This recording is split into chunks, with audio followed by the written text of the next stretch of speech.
आमच्या आयुष्यातील काही आठवणी भाग 8 लेखिका श्रीमती रमाबाई रानडे पान 53 पुढे चालू. मिरवणुकीतील आमच्या पक्षाची मंडळी इतकी धीमेपणाने चालली होती की चिखलाचे गोळे पाठीवर व पायावर रपारप बसत असून कोणी पाठीमागे वळूनही पाहिले नाही. त्याची पर्वा न करता मंडळी शांतपणे चालली होती. पोलीस पार्टी जी होती तिला अशी ताकीद दिली होती की आम्ही सुचविल्याशिवाय तुम्ही यात पडू नये. फक्त मिरवणुकीच्या बरोबर शोभेकरता मात्र असावे. 10-15 मिनिटे चिखल फेकून झाल्यावर आदितवारच्या चौकापासून दारूवाल्याच्या पुलापर्यंत मिरवणूक जाईपर्यंत या चिखल फेकणाऱ्या मंडळींपैकी काहींनी मधूनमधून काठ्या आणि दगड फेकण्यास सुरुवात केली. त्यामुळे जरी कोणत्याही मुख्य मंडळींना इजा झाली नाही तरी 5 ते 6 गरीब माणसांना मात्र चांगला मार लागला आणि जखमाही झाल्या. ते पाहून मात्र पोलीस मध्ये पडल्यावर ही गावगुंड मंडळी फरारी झाली आणि मग ही मिरवणूक शांतपणे पुढे गेली. जखमी लोकांना औषधोपचाराकरिता इस्पितळामध्ये पाठविले. पुढे स्वतः घरी आल्यावर पहिले कपडे सर्व चिखलांच्या गोळ्यांनी जागोजाग भरलेले असल्याने ते सर्व काढून टाकून दुसरे घातले. कपडे काढल्यावर जवळ असलेल्या घरातील मंडळींनी जेव्हा विचारले की बरोबर पोलीस शिपाई असून स्वतःच्या अंगावर चिखल कसा आला, तेव्हा हसून म्हटले की का बरे, सगळ्यांमध्ये मी जर होतो तर मला का नाही लागणार. पक्षाभिमानाची कामे म्हणजे अशीच असतात. दुसऱ्या पक्षातील माणूस लहान असो किंवा मोठा असो त्याची पर्वा त्यांना का वाटावी. अशा वेळी मानापमानाचा विचार आमच्या मनात तरी का यावा. या गोष्टी अशाच चालावयाच्या. भाग 5. नाशकास बदली. मागे सांगितल्याप्रमाणे आमची बदली नाशिकास झाली आणि आम्ही नाशिकास गेलो. तेव्हा घरची आम्ही तिघे व ब्राह्मण, गडी व कोचमन इतकेच मनुष्य गेलो होतो. नोकरांपैकी किंवा आप्तांपैकी बाई माणूस कोणीच घेतले नव्हते. नाशिकात स्वयंपाकाच्या बाया पुष्कळ मिळतात, त्यातली एखादी तेथल्या तेथेच ठेवू असा विचार केला. तिथे गेल्यावर पाहतो तो बाई लवकर मिळेना. बाई शोधण्यात 1.5 महिना गेला. तोपर्यंत सवय नसल्यामुळे संसारसंबंधी प्रत्येक काम मला अवघड जाऊ लागले आणि त्यामुळे माझ्या मनाचा अगदी गोंधळ उडे आणि सोयीचे कामसुद्धा अशा धांदलीत बिघडून जाई. माझी ही स्थिती पाहूनच की काय, पदार्थ खारट तिखट कसेही झाले तरी स्वतः नावे म्हणून ठेवावयाचे नाहीत आणि रागवावयाचेही नाही. स्वयंपाकाची सवय नसल्यामुळे तो बिघडेल म्हणून भीतीने जी माझी धांदल उडे त्यात कधीकधी मीठच घालण्यास विसरावयाचे व कधीकधी तर विसरून 2 वेळा घालावयाचे. तरीसुद्धा कधी स्वतः राग किंवा तिरस्कार करावयाचा नाही. कसेही अडाणी माणूस असले तरी त्याला वागवून घ्यावयाचे हे जसे काही स्वतःचे व्रतच असे. स्वतः जेवण होऊन कोर्टात गेल्यावर मी जेवायला बसे तेव्हा खारट किंवा अळणी जे काही झाले असेल त्याबद्दल मनातल्या मनात वाईट वाटे व संध्याकाळचा स्वयंपाक मी अगदी लक्ष देऊन करीन, विसरणार नाही असा निश्चय करी. त्याप्रमाणे खरोखरीच बरा स्वयंपाक झाला असला तर मात्र स्वतः विनोदाने म्हणावयाचे की का रे आबा, आता भाजी खातोस आणि दुपारी 2 पदार्थ जास्त असून सुद्धा का बरे खाल्ले नाहीस, त्यात काही बिघडले होते की काय. त्यावर ते हसून म्हणत, दुपारी भाजी काय, त्यातली एक तर अळणीच होती. भजी खारट खारट, एक आमटी आणि भाजी मात्र बरी होती, तेवढी खाल्ली. तेव्हा म्हणावयाचे की विद्यार्थ्यांचे लक्ष खारट तिखट अळणी ह्याकडे असू नये. जे काही मिळेल ते मुकाट्याने खाऊन जावे. मी बघ कधी काही नावे ठेवितो की काय, मुकाट्याने जे काही मिळेल ते खाऊनच जातो. अशा एखाद्या वेळी मी धीर करून म्हणे की मला वेळेलाच कळले असते तर अळणी पदार्थात मीठ तरी घालता येते, पण मी जेवावयास बसते तेव्हा काय ते कळते आणि भारी लाज वाटते. तेव्हा म्हणावयाचे की त्याला काय उपाय आहे. असल्या गोष्टी सांगत बसण्यापेक्षा ज्याच्या त्यालाच अनुभवाने समजलेल्या बऱ्या. मनुष्य सावध राहून जास्त लक्ष ठेविते. आज मी तुझ्याकरिता एक सूपशास्त्राचे पुस्तक आणविले आहे. ते सर्व वाचून पहा आणि त्यात लिहिलेल्या कृतीप्रमाणे रोज एक पदार्थ करून पहा म्हणजे झाले.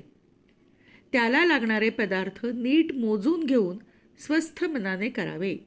जिन्नस करावयाचा साधला तर बराच, नाहीतर करमणूक होईल. मनुष्याने पूर्ण लक्ष दिले तर सर्व काही होईल. याप्रमाणे पुस्तक हाती आल्यावर पहिल्याने दररोज एक पदार्थ करून पाही. काही पदार्थ साधत तर काही 4-2 वेळ करूनही साधत नसत. असे बरेच दिवस झाल्यावर तो नाद कमी झाला. स्वयंपाकाला ही बाई चांगली मिळाली. जेवणाची व्यवस्था बरी झाली आणि आता माझ्या अभ्यासाकडे जास्त वेळ मिळू लागला. यावेळी हार्वर्डचे पहिले पुस्तक संपून दुसरे घेतले होते. आता स्वतःस रोज 2-2, 2.5 तास माझे वाचन घेण्यास, शब्द व स्पेलिंग विचारण्यास व नवीन धडा देण्यास वेळ मिळत असे. सकाळी 1-1.5 तास अभ्यास झाल्यावर व संध्याकाळी बाहेरून फिरून आल्यावर 1 तास जेवण्याच्या पूर्वी मराठी वर्तमानपत्रांचे वाचन घेऊन मग जेवणास उठावयाचे व जेवण झाल्यावर 10-10:30 वाजेपर्यंत पुण्याहून दक्षिणा प्राईज कमिटीची पुस्तके आली असतील तर त्याचे वाचन माझ्याकडून घ्यावयाचे असा पाठ ठेविला होता. पुन्हा पहाटेचे 4-4:30 वाजता स्वतःची झोप होई तेव्हा केका, आर्या, श्लोक, एखादे वेळेस नवनीत किंवा प्रार्थना संगीत यातील जे काही म्हणावयास सांगणे होईल ते वाचून दाखवावयाचे. एखाद्या दिवशी स्वतःच आपण संस्कृत श्लोक किंवा स्तोत्रे म्हणावयास आरंभ करावयाचा आणि त्यातला अर्थ सांगावयाचा आणि श्लोक पाठ करावयास द्यावयाचे. पुन्हा केव्हा केव्हा पाठ करावयास दिलेले श्लोक म्हणून घ्यावयाचे व पूर्वी सांगितलेले अर्थ कितपत लक्षात आहेत ते पाहावयाचे. याप्रमाणे उजाडेपर्यंत चाले. तेथपासून 10 वाजेपर्यंत साहित्य, भाजीपाला, चटणी, कोशिंबिरी आणि ताक वगैरे केल्यावर पहिले वाढप वाढून घेऊन बरोबरच बोलत चालत जेवीत असू. मागले वाढप बाई वाढी. जेवण झाल्यावर स्वतःचे कचेरीत जाणे झाले म्हणजे मी कोर्टात पाठविण्याचे फराळाचे करी. रोज वेगळे 4-5 पदार्थ करावे लागत. तोपर्यंत 2 तास त्यात सहज जात. 1:45 वाजता फराळाचा डबा भरून ब्राह्मणाबरोबर कोर्टात पाठविल्यावर मी आपल्या अभ्यासाला बसे. 4:30 वाजेपर्यंत संध्याकाळी वाचून दाखविण्याकरता धडा तयार करी व शब्दही अगदी तोंडपाठ करून ठेवी. कारण प्रथम शब्दांचे स्पेलिंग व अर्थ चांगले पाठ झाले आहेत असे पाहून मग धडा वाचून घ्यावयाचा असे. नाहीतर राग येई. तो राग म्हणजे इतर लोकांसारखा ओरडणे, आरडणे अथवा तोंडांमधून दुरुत्तर काढणे अशा तऱ्हेचा नसून उलट मुग्ध आणि उदासीन बसावयाचे. फार तर एखादा सुस्कारा टाकावयाचा. ही स्थिती फार वेळ राही. एखादे भडभडे माणूस रागावले तर रागाच्या भरात आरडून ओरडून 2 शिव्या देऊनच मोकळे. 4-2 मिनिटात पुन्हा हसण्या बोलण्याची तयारी, जसा काही राग आलाच नव्हता. पण स्वतःचे तसे नव्हते ना. बारीक सारीक क्षुल्लक गोष्टींकरिता कधी राग यावयाचाच नाही आणि अशा एखाद्या गोष्टीकरिता आला तर तो किती वेळ तरी टिके. त्यामुळे मला फार भय वाटे आणि वाईट वाटून चैन पडत नसे. म्हणून होता होई तो तसा प्रसंग न येऊ देण्याविषयी मी फार जपे. याप्रमाणे इंग्रजी दुसरे बुक संपून त्याचा 2nd पार्ट संपल्यावर इसापनीती व तिच्याबरोबरच भाषा सुलभ व वाक्ये लहान लहान म्हणून बायबलचे न्यू टेस्टामेंट वाचावयास घेतले. माझी घरातील कामाची व अभ्यासाची व्यवस्था नीट चालू झाल्यावर मला सांगितले की आता दररोज होणारा कच्चा खर्च तू आपल्या हाताने करून मांडून ठेवीत जा. नाशिकास आल्यापासून हा वेळ 2 महिने आमच्याबरोबर आलेला विनायक ब्राह्मण ह्याच्याकडेच कच्चा खर्च रोजचा करणे व लिहून ठेवणे हे काम सोपविले होते व तो त्याप्रमाणे नीट करीतही असे. जमेची मोठी रक्कम माझ्याजवळच असे, पण जवळ विचारून खर्चाकरिता वेळोवेळी लागणारी रक्कम त्यातून दिली जाई. आता खर्च मी माझ्या हातात घेतल्यावर झालेला खर्च रोजच्या रोज लिहून ठेवत असे. पण नेहमी बेरीज किंवा वजाबाकी चुकल्याने शिलकेचा मेळ काही मिळावयाचा नाही आणि तो मिळण्यासाठी तासाचे तास मी त्यात घालवी. असे झाले म्हणजे त्या दिवसाचा नेमून दिलेला अभ्यास अर्थातच व्हावा तसा होत नसे. त्यामुळे ह्या सर्व गोष्टींचा बोभाटा होईल. 5-6 वेळा असे झाल्यावर स्वतः एके दिवशी असा नियम केला की दररोज जमा खर्चाची वही पाहून मग निजावयाचे. त्याप्रमाणे 5-6 दिवस झाल्यावर एके दिवशी माझी चूक कोठे होते ती लक्षात आल्याबरोबर माझी समजूत पडेल असे नीट दाखवून पुन्हा अशी चूक न करण्याबद्दल बजावून सांगितले. आणखी 1-2 वेळ चाचणी घेतल्यावर मग दररोज कीर्दवही पाहणे सोडून महिना अखेर एकदा पाहण्याची पद्धत ठेवली. आमच्या घरात जेवणारी 8 माणसे होती. तेव्हा दरमहा भोजन खर्च काय होतो त्याचा अदमास मागील 2 महिन्यांच्या बोट खतावरूनच ठरवला व एका 1 तारखेला मला सांगितले की तू या महिन्याला नुसत्या भोजन खर्चाकरिता 100 रुपये घे आणि 1 महिनाभर पुरीव. मला अदमास नव्हता, त्यामुळे मला वाटले की 100 रुपये एवढी मोठी रक्कम फक्त भोजन खर्चाकडे संपेल की काय. तेव्हा सांगितले की बरे झाले, याहून कमी रक्कम लागली तर जी काही उरेल ती काही आम्ही परत घेणार नाही, तुझ्या शिवणकामाकडे बक्षीस देऊ. हे ऐकून मला मनामध्ये फारच आनंद वाटला. मग मी पुन्हा म्हणले, यात नोकराचा पगार वर्गण्या वगैरे यावयाच्या नाहीत ना. तेव्हा सांगितले की जेवणाच्या खर्चाशिवाय दुसरा खर्च यावयाचा नाही, त्याबद्दल तू दुसरी रक्कम काढून घे. मात्र आम्हाला आतासारखे जेवणाचे व फराळाचे पदार्थ सर्व नीट मिळाले पाहिजेत, त्यात कमी होता कामा नये. पण कोणतेही जिन्नस आणावयाचे ते रोखीने आणावेत, उधार ठेवावयाचे नाहीत. इतके बजाविले तरी मला काहीच वाटले नाही. उलट रक्कम इतकी कशी संपेल असेच वाटले. त्या महिन्याच्या 20 तारखा बिनबोभाट गेल्या. पण पुढे 21व्या तारखेपासून अगदी बेतापुरता पगार असणाऱ्या कुटुंबांची महिना अखेर जशी ओढाताण होते आणि त्यामुळे धांदल उडते तशीच माझी अवस्था झाली. 25 तारखेपर्यंत मी वेगळी काढून घेतलेली पुंजी बहुतेक झिरपून गेल्याने मला अगदी विरमल्यासारखे होऊन इतकी काळजी वाटू लागली की ती झाकून ठेवता येईना. नुसती काळजी करून रोजचा लागणारा खर्च थोडाच थांबणार आहे, तो तर चाललाच पाहिजे. आणि जास्त रकमेची परवानगी घेतल्या वाचून चालावयाचे नाही व तसे विचारणे तर जीवावर आले. त्यामुळे मी अधिकच काळजीत पडले. असे 1-2 दिवस गेल्यावर मला विचारले, आताशा तू अशी उत्साहरहित आणि हिरमुसल्यासारखी का असतेस?